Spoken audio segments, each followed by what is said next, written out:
जय श्री राम, वंदे गौ मातरम।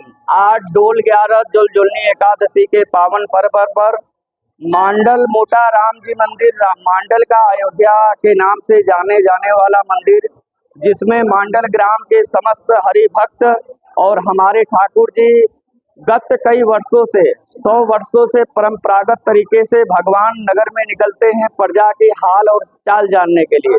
जो माताएं जो वृद्ध हो गई हैं, जो पिताजी वृद्ध हो गए हैं, वो मंदिर नहीं आ सकते हैं, तो वर्ष में एक बार प्रजा की हाल जानने के लिए राजाधिराज भगवान श्री लड्डू गोपाल जी जलझुलनी 11 स्नान करके नगर की हाल समाचार जान के नगर के लोगों की कल्याण और शुभकामना के लिए श्री कृष्ण जन्मभूमि मंदिर बने, ऐसा हम समस्त गांव वाले को और समस्त हिंदू जन की भावना है।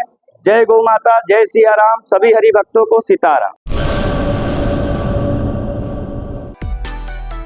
मां motor driving, safe and sure driving. Driving એ શોખ સાથે આપની મોટી જવાબદારી પણ છે। અમારા ઇન્સ્ટ્રક્ટર દ્વારા સચોટ અને સરળ માર્ગદર્શન, આપની રોજની તાલીમની માહિતી મેળવીને શું અધુરાશ છે એના ઉપર પૂરું ફોકસ કરાય છે।